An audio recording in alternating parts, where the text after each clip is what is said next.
میں نے کہا یہ کیا ہے؟ آپ نے کہا یہ بھی قرآن پاک ہے. میں نے چون کے رکھ دیا. پھر میں نے سورہ نساء اٹھایا. میں نے کہا جناب یہ کیا ہے؟ آپ نے کہا یہ بھی قرآن ہے. تو میں نے پوچھتا گیا, آپ جواب میں قرآن قرآن کہتے گئے, ہے نا. میں نے کہا سورہ بقرہ کیا ہے؟ آپ کا قرآن. میں نے کہا سورہ کوثر کیا ہے؟ آپ نے قرآن. اب ایک الگ سورہ رکھا ہوا تھا, مثلا سورہ حلقہ, میں نے اسے اٹھایا. میں نے کہا یہ قرآن نہیں ہے. آپ نے کہا خبردار یہ بھی قرآن ہے. تو اب سمجھ میں آ گیا.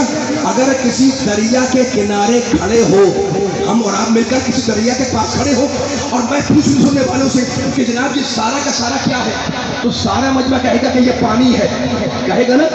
فیصلہ مل کے کرنا ہے بیداری کے ساتھ. میں نے کہا جناب یہ سارا کا سارا کیا ہے؟ مجمع کہے گا یہ پانی ہے. میں نے فوراً جگ میں پانی نکالا دریا کے اندر سے. میں نے کہا جو جگ میں آیا یہ کیا ہے؟ آپ نے کہا یہ بھی پانی ہے. پھر میں نے وہ گلاس میں ڈالا. میں نے کہا جو گلاس میں آیا یہ کیا ہے؟ آپ نے کہا یہ بھی پانی ہے نا. میں نے کہا کپ میں ڈالا. میں نے کہا جو کپ میں آیا وہ کیا ہے؟ آپ نے کہا یہ بھی پانی ہے. تو علی والوں, نبی والوں, قرآن والوں, اللہ والوں, فیصلہ سمجھ میں آ گیا. مل کر ذرا فیصلہ کرنا. جو جگ میں آیا وہ بھی پانی, جو دریا ہے وہ بھی پانی, جو گلاس میں آئے وہ بھی پانی, جو کپ میں آئے وہ بھی پانی.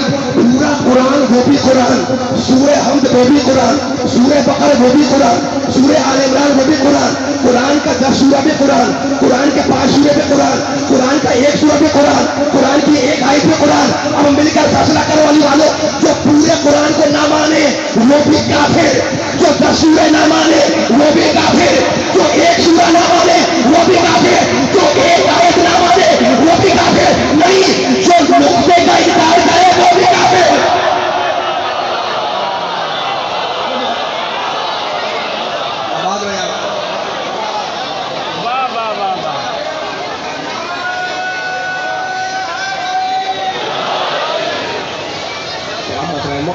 مول آباد رکھے. توجہ ہے, میرا ساتھ دیتے رہیے گا. توجہ پہ تھکے تو نہیں ہے.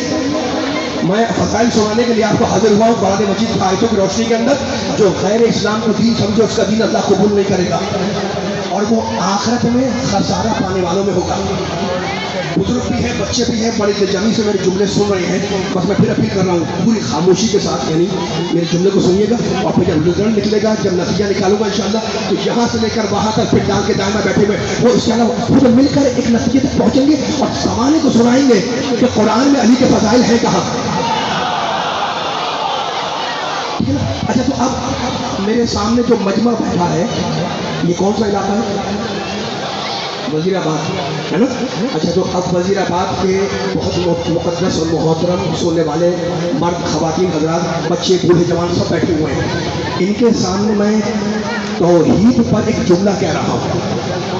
کیوں کہہ رہا ہوں؟ اس سے کہ یہ علی والے ہیں, اور علی والوں کے سامنے توحید کیوں پڑھی جاتی ہے؟ اس لیے کہ علی کا ایک لقب ہے مولا الموحدین, توحید پرستوں کا مولا. آجا مل کے, آجا مل کے آواز سے آواز لگانی ہے. مل کے میرے ہم آواز ہو کر, ہم نوا ہو کر, ہم صدا ہو کر میرے ساتھ دیں گے تو فیصلہ ہوگا. اللہ نے, میرے مالک نے, رب العزت نے, ارحم الراحمین نے, اکرم الاکرمین نے, اجود الاجودین نے, افضل الناظرین نے اپنی توحید کا اعلان کرتے ہوئے قرآن میں سورہ حمد میں کہا بسم اللہ الرحمن الرحیم. 5 وقت کی نماز میں ہر مسلمان پڑھتا ہے سورہ حمد, ہے نا. کیا پڑھتا ہے؟ بسم اللہ الرحمن الرحیم. شروع اللہ کے نام سے جو رحمان ہے, جو رحیم ہے. الحمدللہ, ساری حمد ہے اس اللہ کی, رب العالمین, جو عالمین کا رب ہے. میرا ساتھ دیتے رہنا, تھکنا نہیں ہے. الرحمن الرحیم. میں کئی گھنٹوں کا سفر کر کے لاہور سے یہاں پہنچا ہوں, اور کئی گھنٹوں کا سفر کر کے مجھے مزید اور مختلف جگہوں میں جانا ہے. تو شہر سے شہر, صوبے سے صوبے سفر لگا ہوا ہے. آپ کی سماعتوں پر بوجھل نہیں ہوں گا.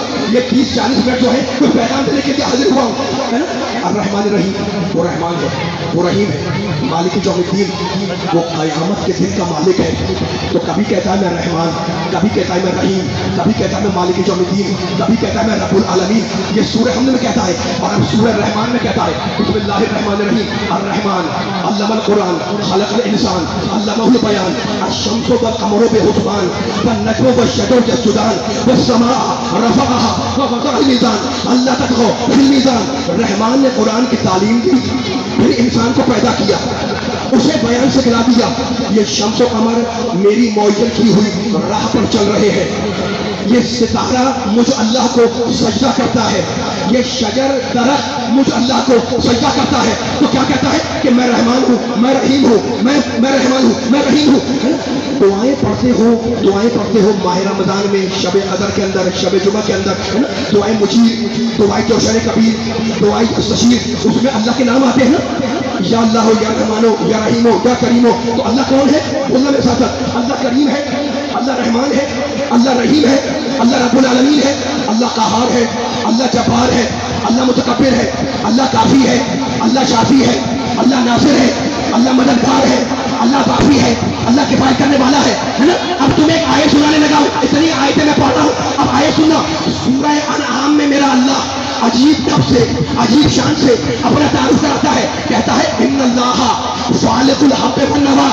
یہ علی والے بیٹھے ہیں، توحید پڑھ رہا ہوں میں اس جملے کے لیے، میرے ساتھ دیے گا. سورہ انعام میں کہتا ہے ان اللہ فالق الحب والنوى، میں اللہ وہ ہوں جو زمین کے اندر دانے کو شکافتہ کرتا ہوں. ماشاءاللہ ماشاءاللہ ماشاءاللہ ماشاءاللہ. مل کے ساتھ ہے، کیا کہا اللہ نے، کیا کہا میرے پروردگار نے؟ میں اللہ وہ ہوں جو زمین کے جوف میں، جو زمین کے پیٹ میں، جو زمین کے اندر، جو زمین کے شکم میں دانے کو پھاڑتا ہوں، دانے کو شکافتہ کرتا ہوں. تو یہی تو میرا پیغام تھا کہ توحید وحدہ شریک ہے، اس کی ذات میں کوئی شریک نہیں، وہ وحدہ شریک ہے. لیکن علی والوں، نبی والوں، جو مزاج توحید تھا وہی مزاج نبوت تھا، جو مزاج نبوت تھا وہی مزاج امامت تھا. خدا نے اس نے دانے میں شکار کیا کہ مجھے اللہ مانو، نبی نے چاند میں شکار کیا کہ مجھے رسول مانو، علی نے دیوار میں شکار کیا کہ مجھے مولا مانو.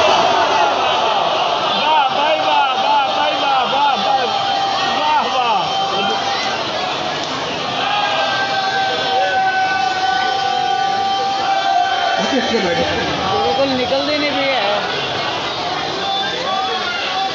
ہاں